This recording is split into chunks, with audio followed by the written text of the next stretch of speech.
วันที่18 พฤศจิกายน 2025 นี้กองบัญชาการทหารแขวงสัญบุรีได้จัดพิธีประกาศแต่งตั้งหัวหน้าการเมืองกองบัญชาการทหารแขวงอยู่สโมสรกองบัญชาการโดยการเข้าร่วมเป็นประธานของสหายพลโทคำเลียงอุทะไกรสนกรรมการศูนย์กลางพรรคเลขาคณะบริหารงานพรรคกระทรวงรัฐมนตรีกระทรวงป้องกันประเทศมีสหายดวงตาไสวุฒิรองเลขาคณะบริหารพรรคแขวงสัญบุรีมีต่างหน้าหน่วยงานจากกระทรวงป้องกันประเทศหัวหน้ากลุ่มพนักงานต่างหน้าคณะพักคณะบัญชากองบัญชาการทหารแขวงพร้อมด้วยพนักงานลักแรงและแขกถึกเชิญเข้าร่วมสหายพลจัตวาปริญญาเอกสนไซจัญญราชหัวหน้ากลุ่มพนักงานกลุ่มใหญ่การเมืองกองทัพได้ขึ้นผ่านดำรัสของนายกรัฐมนตรีว่าด้วยการแต่งตั้งหัวหน้าการเมืองกองบัญชาการทหารแขวงสัญบุรีและผ่านข้อตกลงว่าด้วยการแต่งตั้งคณะบัญชาการทหารแขวงและคณะห้องที่ขึ้นกับกองบัญชาการทหารแขวงสัญบุรี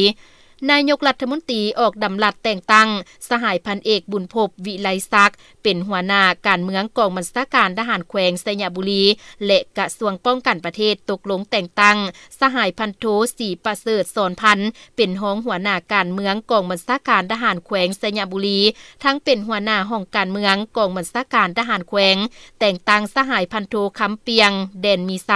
เป็นรองหัวหน้าห้องการเมือง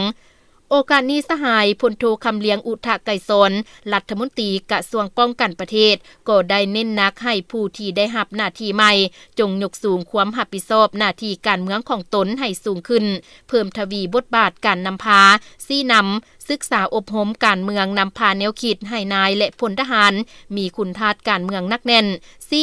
นำพากองบัญชาการให้มีใบหน้าอันใหม่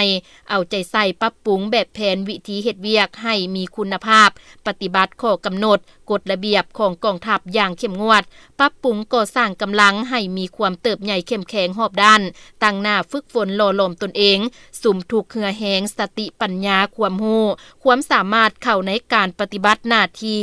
การเมืองที่ได้รับมอบหมายและสืบต่อปรับปรุงก่อสร้างกลมกองให้พัฒนาก้าวขึ้นอย่างบ่หยุดยั้ง